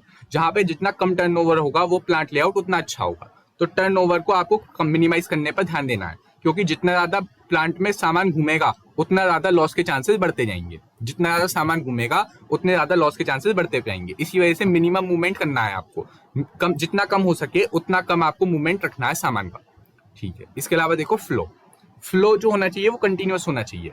सपोज ये सामान है, अब यहां से यहां तक तो सामान आ रहा है, बट यहां से यहां तक लाने के लिए आपको मेहनत करनी पड़ रही है या मैनुअल लेबर लगानी पड़ रही है। अब सपोज यहां से यहां तक सामान बन गया, बट यहां से यहां तक पहुंचा ही नहीं, यहां से यहां तक पहुंचा ही नहीं, तो क्या होगा। तो ऐसी कंडीशन में आपको फ्लो मेंटेन करना है। अगर एक फ्लो बढ़िया चलता रहेगा तो मैं बोलूंगा आपका प्लांट लेआउट अच्छा है। इसके अलावा स्पेस का मतलब होता है एवरी इंच ऑफ स्पेस। इतनी फैक्ट्री है ना, तो इस फैक्ट्री का एक एक इंच ढंग से वो होना चाहिए ऑक्यूपाई। इस फैक्ट्री का एक एक स्पेस, एक एक दाना, एक एक इंच, एक एक सेंटीमीटर ढंग से यूटिलाइज करो। अगर आपने फैक्ट्री का स्पेस खाली छोड़ दिया तो रेंट कैसे कवर करोगे। फैक्ट्री का मैक्सिमम यूटिलाइजेशन करना है अपने को।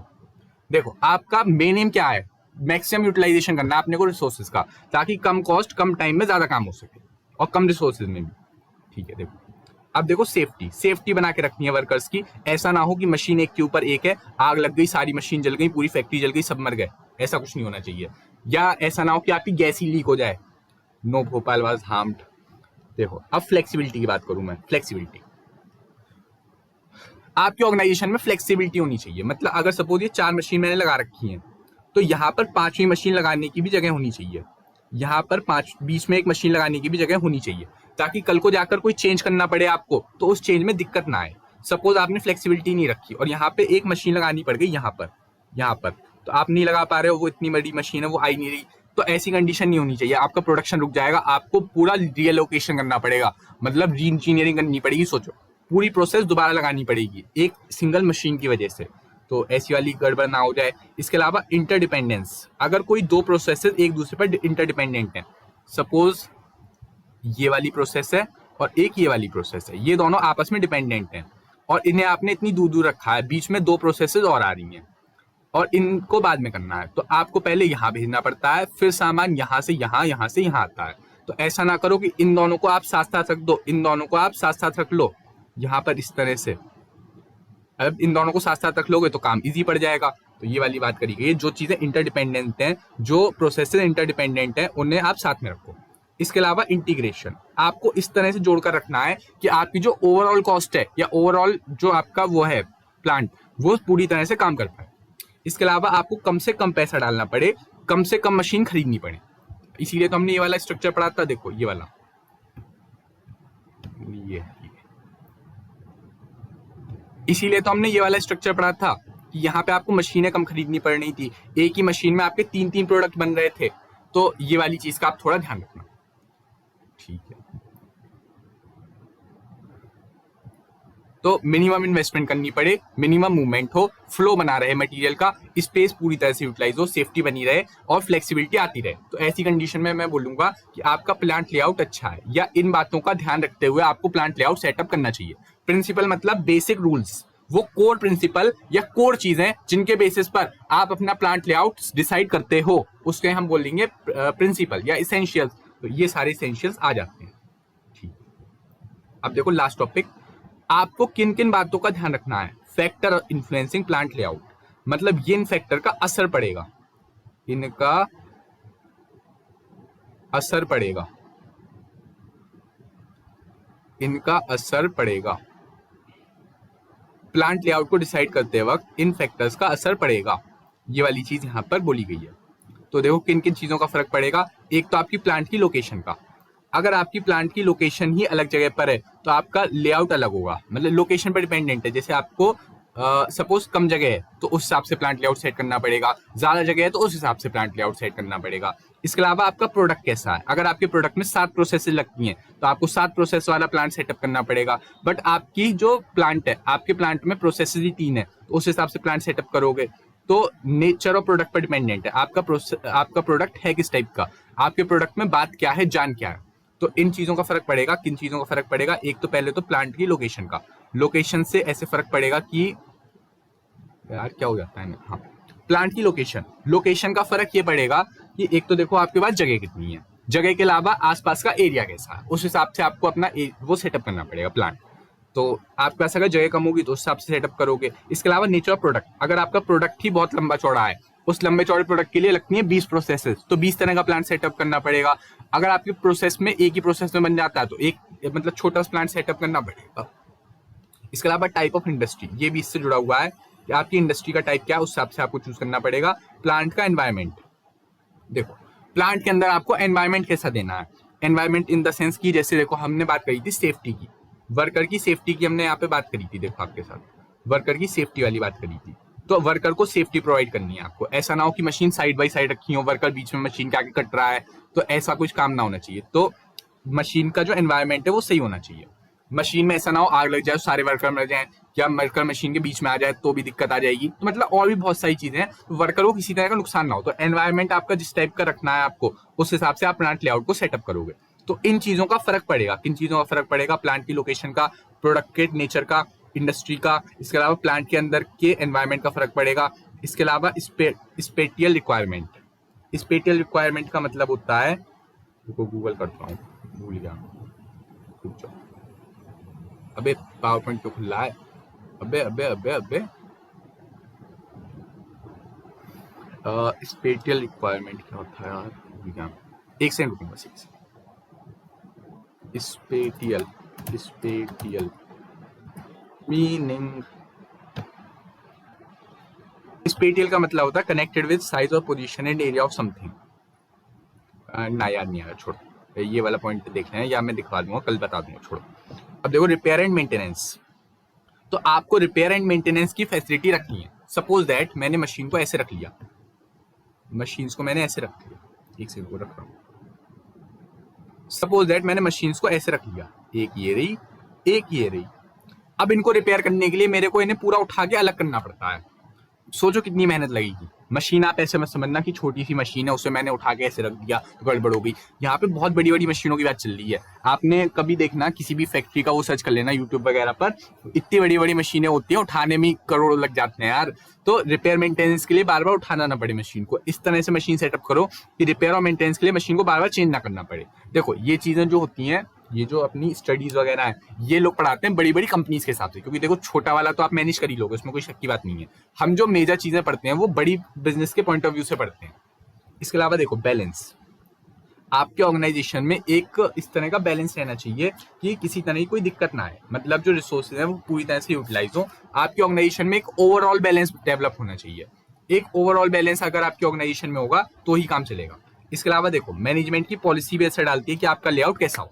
तो आपकी लेआउट पर ये सारी चीजें असर डालती हैं। सबसे पहले तो मैनेजमेंट की पॉलिसी, अगर मैनेजमेंट की पॉलिसी ऐसी है तो ऐसा लेआउट बना दो। इसके अलावा आपके ऑर्गेनाइजेशन का बैलेंस बना रहा है, ऐसा लेआउट चूज करो। इसके अलावा ऐसा लेआउट चूज करो जिसमें रिपेयर एंड मेंटेनेंस हो पाता हो। तो ये सारी चीजें असर डालती हैं एक लेआउट को चूज करने पर, ये सारी चीजें असर डालती हैं एक लेआउट को चूज करने पर, इस बात का ध्यान रखना।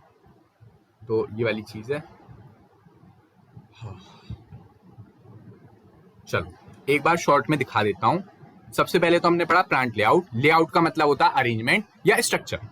फिर हमने पढ़ा प्लांट लेआउट की नीड, जरूरत कब पड़ेगी, जब या तो एग्जिस्टिंग डिजाइन को चेंज करना हो या नई डिजाइन लानी हो। इसके अलावा ऑब्जेक्टिव, ऑब्जेक्टिव का मतलब ऑब्जेक्टिव और एडवांटेज आप सेम से कर लेना। अच्छा मेरी मानो तो ये छोड़ो, एडवांटेज से याद कर लेना आप ये चीजें, एडवांटेज से ये वाली चीजें याद कर लेना। सुनो तो होता क्या है कि प्लांट लेआउट के फायदे क्या है। फायदे ये हैं कि कम से मतलब रिसोर्सेज का यूटिलाइजेशन हो पाता है।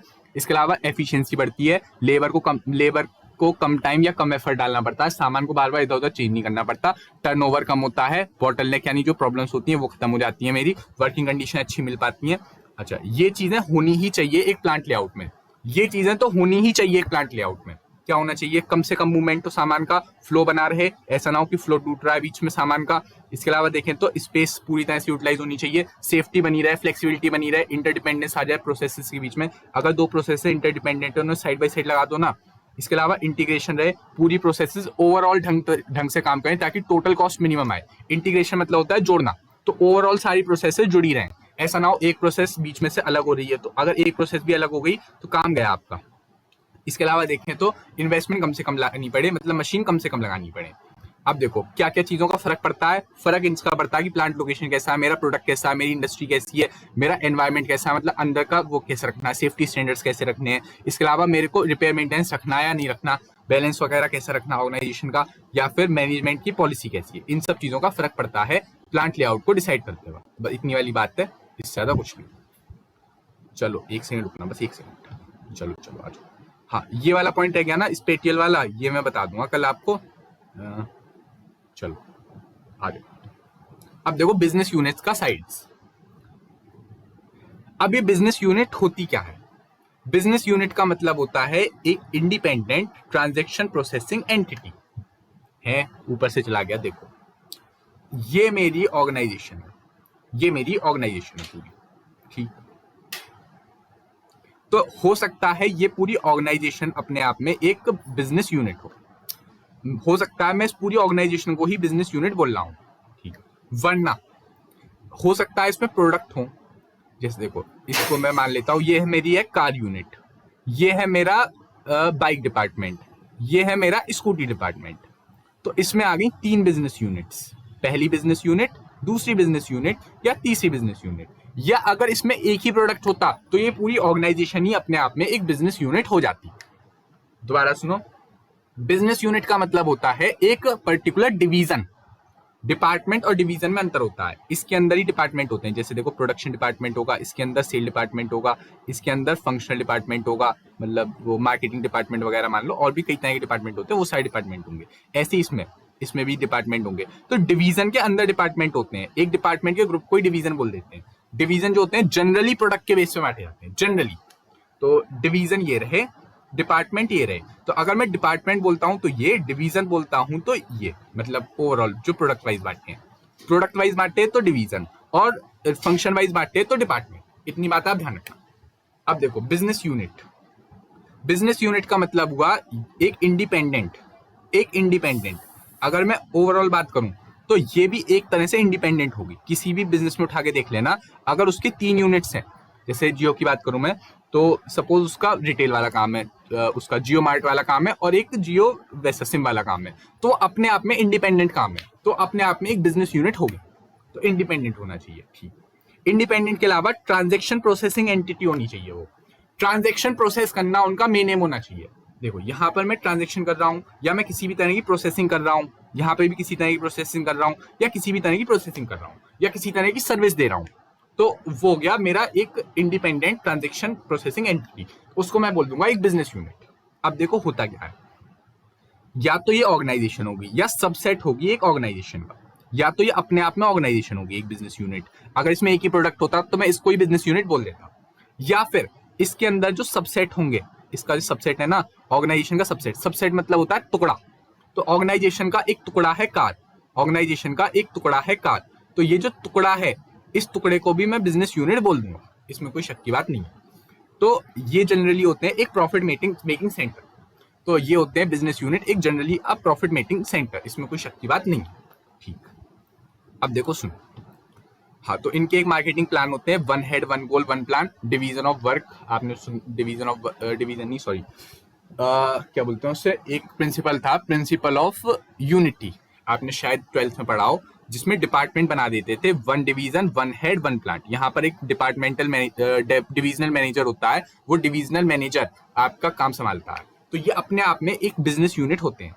इसको हम बोलते हैं स्ट्रेटेजिक बिजनेस यूनिट्स, एसबीयू का कॉन्सेप्ट होता है पूरा, तो वहां से मैं रिलेट नहीं करना चाहूंगा, बट आप इतना ध्यान रखना कि जो बिजनेस यूनिट होते हैं, या तो वो ऑर्गेनाइजेशन होगी, या एक सबसेट होगा ऑर्गेनाइजेशन का, प्रॉफिट मेकिंग सेंटर होगा, और इंडिपेंडेंट ट्रांजेक्शन प्रोसेसिंग एंटिटी होगा, इससे ज्यादा कुछ नहीं। ये चीजें ना हम उसमें पढ़ते हैं, स्ट्रेटेजिक मैनेजमेंट नाम की एक चीज होती है, उसके तहत ये सारी चीजें आती हैं। चलो देखो सुनो, अब factor affecting the size of business unit, factor affecting the size of business unit मतलब इन चीजों का असर पड़ता है। देखो फैक्टर अफेक्टिंग का मतलब ही होता है असर पड़ेगा, फैक्टर अफेक्टिंग का मतलब ही होता है असर पड़ेगा। मैंने ऊपर भी लिखा था, यहाँ पे भी लिख दे रहा हूं, असर पड़ेगा, असर होगा। तो ये जो असर पड़ेगा, इस असर को हम कैसे डालेंगे, देखो बिजनेस यूनिट का साइज डिसाइड करना है अपने को, इंपॉर्टेंट क्वेश्चन है, पढ़ के जाना। ये जो फैक्टर अफेक्टिंग होते हैं, टाइप्स होते हैं, ये अपने आप में इंपॉर्टेंट होते हैं, इसमें कोई शक की बात नहीं। देखो आपको एक ऑप्शन में जो निकालना है, मैं अगर आपको बताऊं, आपको अगर आपके सामने पेपर खुला हुआ है, एक सेकंड रुकना, ये भी इंपॉर्टेंट डिस्कशन है। देखो सपोज पेपर आता है, तो एक तो देखो मैं ये क्वेश्चन निकाल दूंगा, ये क्वेश्चन तो आपको निकालना ही निकालना है। इसके अलावा देखो ये वाला क्वेश्चन, डिफरेंस बिटवीन वाला, ये भी आपको निकाल देना। ठीक, देखो ये 2 क्वेश्चन आप याद करके जाओगे, तो इसमें आपको दिक्कत आनी नहीं चाहिए। तो आपको बाकी चीजों को इस तरह से करके जाना है कि आप इन क्वेश्चंस को छोड़ सको, क्योंकि ये क्वेश्चन होते हैं बड़े ही डायरेक्ट, इनमें आपको नंबर आप खींच के भी लिख दो तो भी नहीं मिलेंगे। इस पे आप खींच के कितना भी लिख दो आपको नंबर नहीं मिल सकते, या आपको पूरा ही आता हो तभी नंबर मिलते हैं, वरना नहीं मिलेंगे। अच्छा, इसके अलावा ये वाला क्वेश्चन कर सकते आप, ये वाला तो देखो बच्चों वाला क्वेश्चन है। इसके अलावा आप देखो तो different kind of business combination, वही जो हमने पढ़े अभी 4 कॉम्बिनेशन, वो वाले लाइन, इसके अलावा फंक्शनल, इसके अलावा अपना फिक्स्ड और कॉम्बिनेशन, तो ये 4 टाइप के वो थे, वो लिखने थे बस। तो वो चीजें आपको थोड़ी बहुत पता होनी चाहिए। इसके अलावा देखो मॉडर्न बिजनेस के फीचर लिखने हैं, ये आप ओरल क्वेश्चन है, ओरली लिख देना। 1% कंपनी के बारे में हमने बात कर ली थी, तो ये भी आप लिख सकते हो। बिजनेस कॉम्बिनेशन, बिजनेस कॉम्बिनेशन का मतलब होता है बिजनेस का जुड़ना, ये हम पढ़ेंगे कल के लेक्चर में, ये हम पढ़ेंगे कल। प्लांट लेआउट, प्लांट लेआउट मतलब फ्रेमवर्क, तो बेसिक डिफाइन है। आपने जो भी पढ़ा प्लांट लेआउट के बारे में, ये 4 कॉम्बिनेशन पढ़े थे ना, इनके बारे में जोड़ जोड़ के लिख देते ना तो भी काम चल जाता। ऑब्जेक्टिव ऑफ रेशनलाइजेशन ये भी हम पढ़ेंगे कल, तो उसमें कोई दिक्कत वाली बात नहीं है। जो अभी तक हुआ नहीं है उसमें वो कुछ चर्चा की बात नहीं है। देखो ये दोनों क्वेश्चन आप आसानी से कर सकते थे। इसके अलावा देखा जाए तो ये वाला क्वेश्चन हम कर चुके हैं, ये वाला भी हम आसानी से कर चुके हैं। देखो मेन कंसीडरेशन का मतलब होता है फैक्टर अफेक्टिंग, कंसीडरेशन मतलब भी होता है फैक्टर अफेक्टिंग। तो जहां जहां फैक्टर अफेक्टिंग आ जाए उन्हें तो कर ही जाना, थोड़े बहुत ऑब्जेक्टिव कर जाना। एडवांटेज एक बार को चाहो तो छोड़ सकते हो, बट ऑब्जेक्टिव फैक्टर अफेक्टिंग ये सब तो कर ही जाना इस पेपर के लिए। और जहां पे टाइप्स आ जाए वो भी कर जाना। तो ये देखो इंपॉर्टेंट क्वेश्चन बनता है, factor affecting the size of business unit. तो बिजनेस यूनिट पर किस किस चीजों का असर पड़ता है? पहली बात तो nature and demand for product, उस प्रोडक्ट की डिमांड या उस प्रोडक्ट का नेचर, वो प्रोडक्ट है कैसा, छोटा प्रोडक्ट है बड़ा प्रोडक्ट है, इस पर डिपेंड करेगा मेरी ऑर्गेनाइजेशन का साइज कैसा है। इस चीज पर फर्क पड़ेगा कि मेरी ऑर्गेनाइजेशन का साइज कैसा है। देखो कैसे फर्क पड़ेगा, सपोज छोटा प्रोडक्ट है, टूथपेस्ट बनाना है, तो इतनी बड़ी ऑर्गेनाइजेशन, इतना बड़ा वो थोड़ी, देखो बड़ी लेवल पे बनाना है। देखो सुनो एक second, nature and demand for product. Demand अगर ज्यादा होगी तो मैं बड़े लेवल पे बनाऊंगा, डिमांड अगर ज्यादा होगी तो मैं प्रोडक्ट को बड़े लेवल पे बनाऊंगा, इसमें कोई शक की बात थोड़ी है। जब मैं प्रोडक्ट को बड़े लेवल पे बनाऊंगा तो बड़ा प्लांट स्टैब्लिश करना पड़ेगा, उसमें भी कोई शक नहीं है। तो अगर डिमांड ज्यादा होगी तो मेरे को बड़ा प्लांट स्टैब्लिश करना पड़ेगा। एंड अगर मेरा प्रोडक्ट का नेचर, अगर मेरा प्रोडक्ट छोटा है तो मैं छोटा प्लांट स्टैब्लिश करूंगा। अगर मेरा वो होगा, मेरा प्रोडक्ट बड़ा होगा, मैं बड़ा प्लांट स्टैब्लिश करूंगा। तो मेरे प्रोडक्ट के नेचर एंड डिमांड पर डिपेंडेंट होता है मेरी फर्म का साइज कितना होगा। इसके अलावा लॉज ऑफ रिटर्न, अरे भाई लॉज ऑफ रिटर्न आप याद कर लेना, 2 लॉज होते हैं, laws of variable proportion and law of return to scale. ये दोनों लॉज इकोनॉमिक्स के पूरे बेस होते हैं। मतलब मैं आपको 2-3 घंटों से कम में तो ये समझा ही नहीं सकता, तो इन्हें बस आप याद कर लेना। एक होता है law of variable proportion, law of variable proportion and return to scale, law of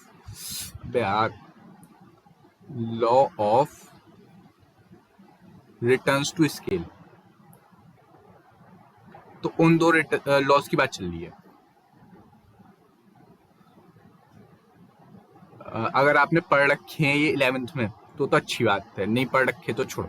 तो लॉज ऑफ रिटर्न का हम ध्यान रखते हैं जब हम अपनी ऑर्गेनाइजेशन को चूज करते हैं। मतलब इकोनॉमिक्स की थ्योरीज हैं ये, इकोनॉमिक्स की थ्योरी बताती है कि किस तरह से कि कम से कम टोटल कॉस्ट मिनिमम आए। मेन मुद्दा ये है टोटल कॉस्ट मिनिमम आ जाए अपनी, ठीक।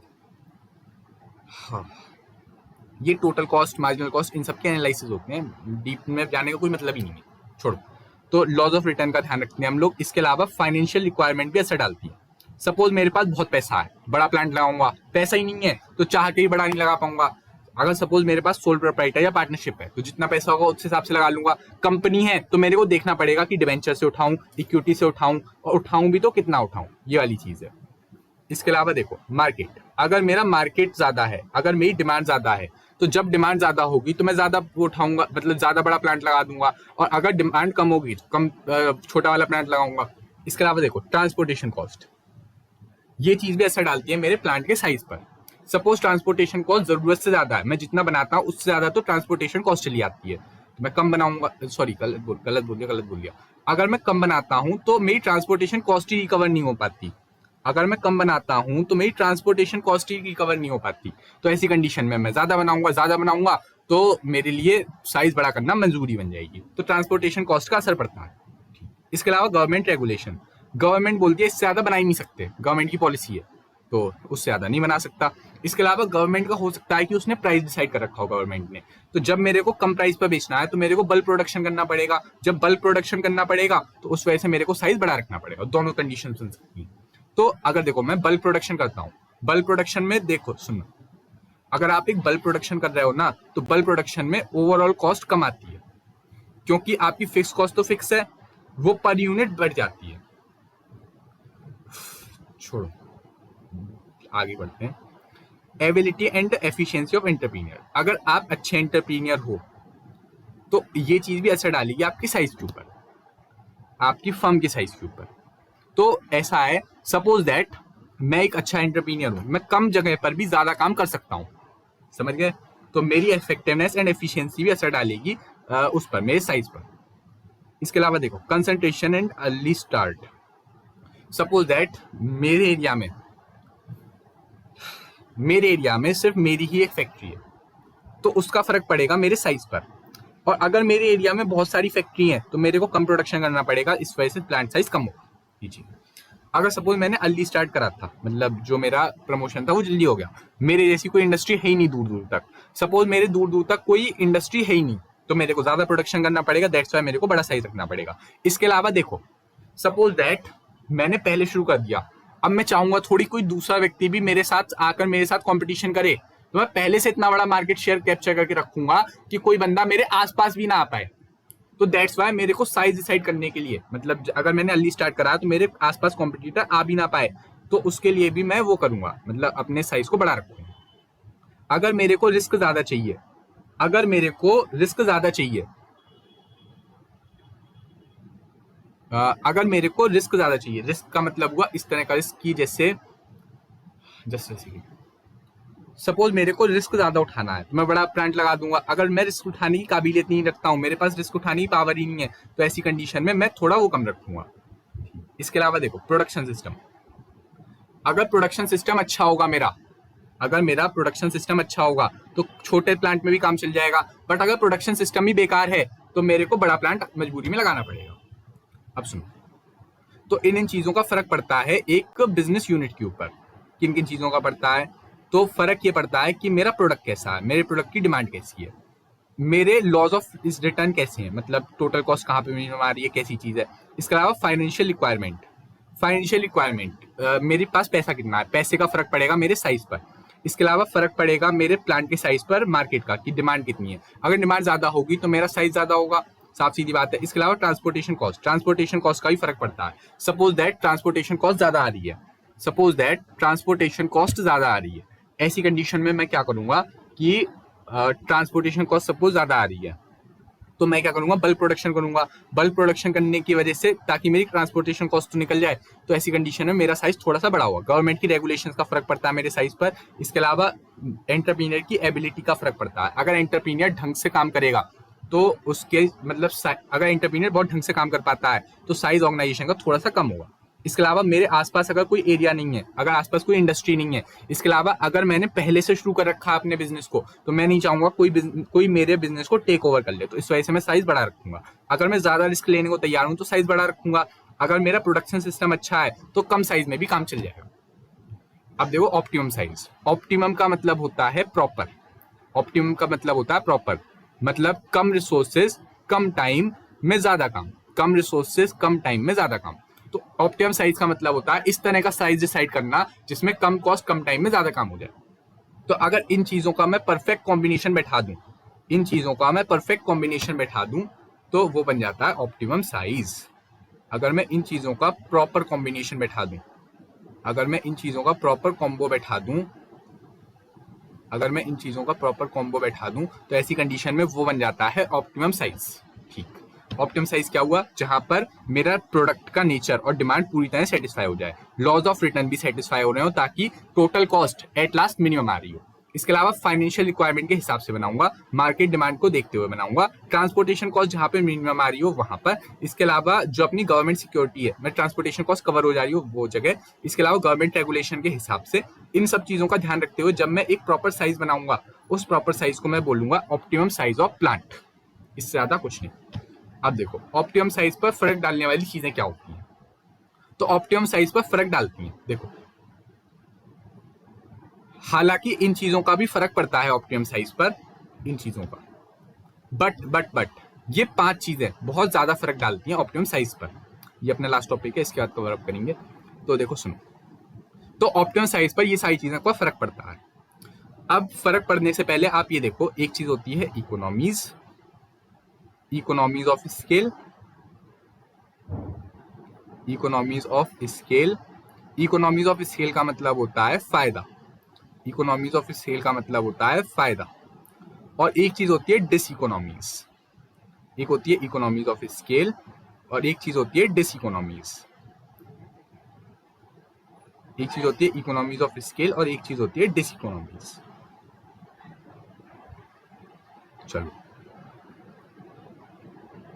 डिसइकोनॉमीज का मतलब होता है जो मेरे फेवर में ना हो। ये हो गई फेवरेबल कंडीशंस और ये हो गई अनफेवरेबल कंडीशंस। अनफेवरेबल। तो अब सुनना हुआ, सबसे पहले मैं टेक्निकल बातों की बात करूं तो टेक्निकल चीजों का फर्क पड़ता है मेरे प्लांट के साइज के ऊपर।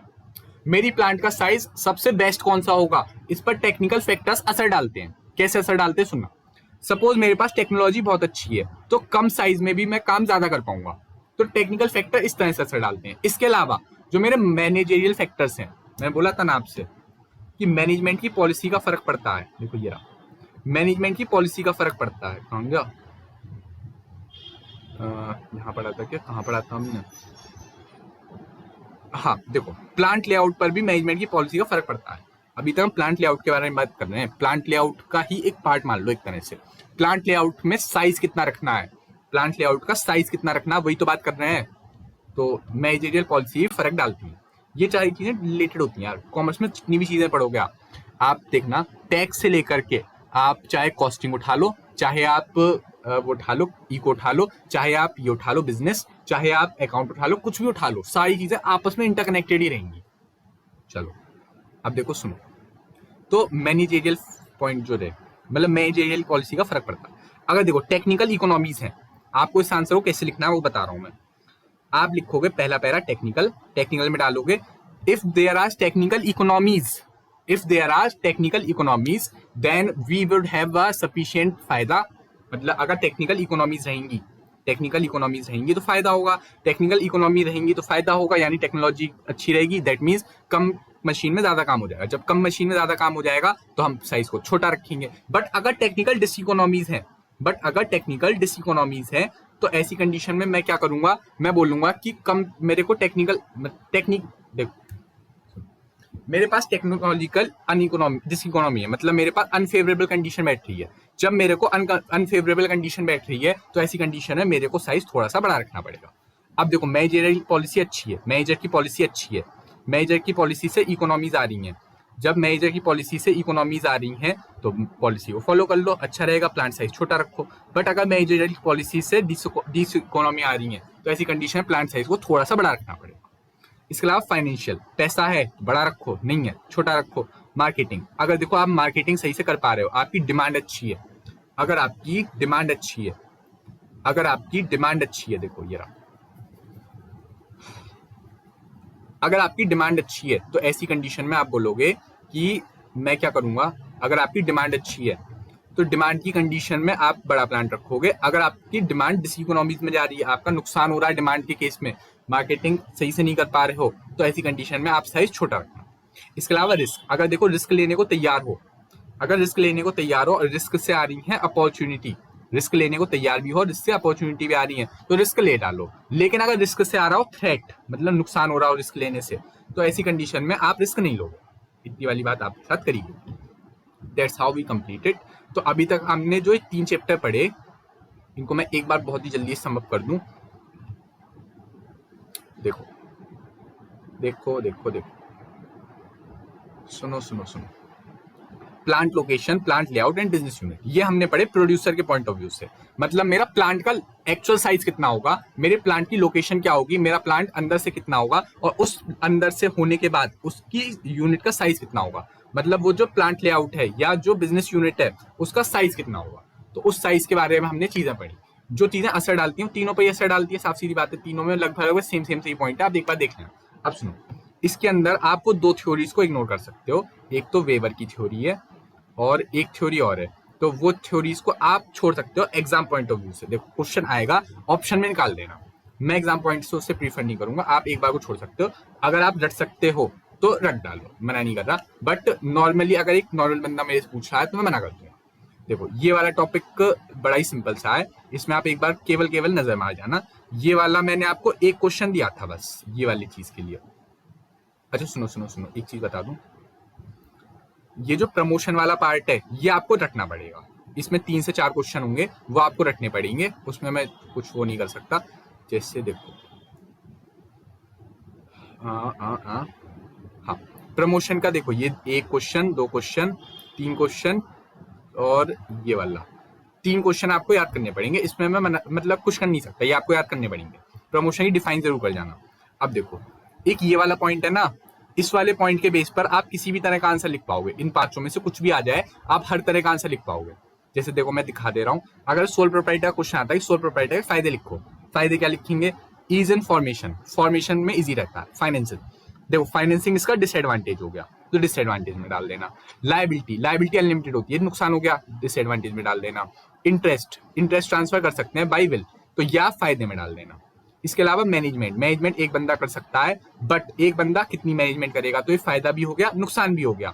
इसके अलावा देखें कंटिन्यूटी, कंटिन्यूटी सोल प्रोप्राइटर में रहती है, नहीं रहती, सॉरी, एक बंदा अगर मर गया तो उसका बिजनेस बंद हो जाएगा। स्टेबिलिटी नहीं रहती, तो ये डिसएडवांटेज में डाल देना। इसके अलावा फ्लेक्सिबिलिटी, अपने हिसाब से कर लो, तो डाल देना इसमें। गवर्नमेंट कंट्रोल नहीं रहता, ये भी फायदे में डाल देना। सीक्रेट्स बने रहते हैं, इसमें फायदे में डाल देना। टैक्स बर्डन थोड़ा सा कम रहता है, इसे ही फायदे में डाल देना, खत्म काम। तो फायदे, नुकसान, एडवांटेज, डिसएडवांटेज, फीचर, कुछ भी आ जाए आप इसी को छापाना, बस थोड़ी सी रिलेवेंट चीजें डाल देना, ताकि ये लगे कि आपने उसी का आंसर लिखा है। इसके अलावा अगर देखो पार्टनरशिप का क्वेश्चन आता है, तो मैं ये लिखूं, देखो कंपनी पार्टनरशिप कुछ भी बोल लो, चलो कंपनी दिखा देता हूँ। कंपनी को बनाने में दिक्कत आती है, ईज एंड फॉर्मेशन नहीं होता, तो ये हो गया इसका डिसएडवांटेज। फाइनेंसियल्स, कंपनी में पैसा उठाना बड़ा इजी रहता है, तो ये हो गया इसका फायदा। लायबिलिटी लिमिटेड रहती है, तो ये हो गया उसका फायदा। इंटरेस्ट आप ट्रांसफर कर सकते हो पब्लिक कंपनी केस में, प्राइवेट केस में नहीं कर सकते, तो ये हो गया इसका एक तरह से बोल दो आप, फायदा भी बोल दो, नुकसान भी बोल दो, दोनों पे, डिसएडवांटेज भी और फायदा भी। मैनेजमेंट देखो कंपनी का बोर्ड ऑफ डायरेक्टर के पास रहता है, मतलब ओनर से थोड़ा सा अलग रहता है, तो ये भी फायदा भी हो गया और नुकसान भी हो गया, दोनों तरह से लिख सकते हो। इसके अलावा कंटिन्यूटी बिजनेस में नहीं रहती है, परपीचुअल सक्सेशन वाली बात हमने देखी थी, तो आप इससे फायदे में डाल दोगे। इसके अलावा फ्लेक्सिबिलिटी ऑपरेशन में नहीं रहती, तो ये डिसएडवांटेज हो गया। गवर्नमेंट कंट्रोल रहता है, तो ये भी हो गया डिसएडवांटेज। सीक्रेट नहीं रहते, डिसएडवांटेज। टैक्स बर्डन, कंपनी पे टैक्स बर्डन रहता है, तो ये भी डिसएडवांटेज। तो आप इस हिसाब से देख करके थोड़ी बहुत चीजें इधर उधर से ला करके आप इसमें आंसर फ्रेम कर सकते हो, ठीक है। तो मतलब इतनी चीजें, LLP एक बार देख जाना, ये डिफरेंस वगैरह आप एक बार को देख सकते हो, उसमें कुछ वो नहीं है। अब देखो प्लांट लोकेशन, प्लांट लोकेशन जो होगी मेरी, लोकेशन के बारे में बात करी गई है, तो उसके फैक्टर अफेक्टिंग वगैरह थे, तो इसे आप देख लेना। नीट के ऊपर से 3 मार्क का क्वेश्चन आ सकता है, नीट के ऊपर से इससे ज्यादा क्वेश्चन नहीं आएगा, नीट पर से 3 का आएगा, अगर आया तो दोनों की जो नीट थी उस पर 3 मार्क का क्वेश्चन आ सकता है, इससे ज्यादा कुछ नहीं। तो हाँ, ये वाली थ्योरीज मैंने आपसे इग्नोर करने को बोल दिया, एग्जाम पॉइंट से आप छोड़ सकते हो, उसमें कोई दिक्कत नहीं है। ये वाला जो आज हमने डिस्कशन करा वो बहुत ज्यादा टेक्निकल था, ये वाला डिस्कशन प्लांट लेआउट से लेकर के यहाँ तक। देखो आपने खुद देखा आज की चीजें थोड़ी सी मुश्किल थी, तो ये वाली चीजें आपको पढ़ के जानी है, रट के जानी है। देखो पढ़ने से कुछ नहीं होता, अगर नंबर चाहिए तो रटना पड़ता है थोड़ा बहुत। तो अब देखो एग्जाम से एक दिन पहले पूछोगे तो क्या कर सकते हैं, तो बस अपने हिसाब से जितना हो सके रिटेन करने की कोशिश करो। नहीं याद हो रहा वो अलग बात रही, ऐसा थोड़ी है कि पेज के पेज रट के जाने हैं, आपको बस इस तरह से याद करके जाना है कि आप उसके ऊपर की हेडिंग याद कर लो, अंदर का आप कुछ भी लिख दो, 2 से 3 लाइन, काम चल जाता है। तो हमने आज यहाँ तक कंप्लीट कर लिया, इसके आगे अब हम कल देखते हैं। और इसके बाद मैं आपको ये वाले नोट्स, ये वाली जो PDF है, ये वाली PDF डलवा दूंगा, इससे मतलब सिंप्लीफाई करके डाल दूंगा, इससे मतलब ये चीजें बिल्कुल सिंप्लीफाई लैंग्वेज में डाल के कर दूंगा। बट आपको देखो, अगर आपके पास कोई रिफ्रेशर है या किसी तरह की बुक है, तो उसके साथ बैठकर अगर आप ये देखोगे और उसमें मार्क करते जाओगे, साथ साथ में उससे पढ़ लोगे, तो आपको फायदा रहेगा। मैं देखो इसके अंदर की लैंग्वेज आपको नहीं दे सकता, और अब देखो थोड़ा बहुत तो करना पड़ेगा आपको, आए समझ रहे हो ना, बस इतनी बात है। बाकी मैं देखो एक कॉमन पॉइंट्स की आपको एक लिस्ट दे दूंगा, कॉमन पॉइंट की लिस्ट के साथ साथ मैं आपको वो करवा दूंगा, मतलब एक प्रेडिक्टेड पेपर दे दूंगा, मतलब प्रेडिक्टेड नहीं, मतलब एक तरह का मतलब एक तरह का सैंपल पेपर दे दूंगा, प्रेडिक्टेड नहीं, सैंपल पेपर दे दूंगा, कल दे दूंगा पक्का। और ये वाला जो लेक्चर है, ये वाला ये जो 2 चैप्टर बचने हैं, ये 2 चैप्टर, ये मैं पूरी कोशिश करूंगा कि आज के आज हो जाए एट एनी कॉस्ट। ये दोनों मैं आज के आज करा के कल आपको एक एनालिसिस, प्रेजेंटेशन टिप, याद करने के तरीके और उसके ऊपर एक सेपरेट वीडियो लाकर दे दूंगा। इस तरह से हम 6 पार्ट्स में इसे कंप्लीट कर देंगे अपने पूरे बिजनेस ऑर्गेनाइजेशन के सिलेबस को। तो तब तक के लिए पढ़ते रहें, एंड आपसे बस नहीं चाहिए, ढंग से करके आना। तब तक के लिए अलविदा।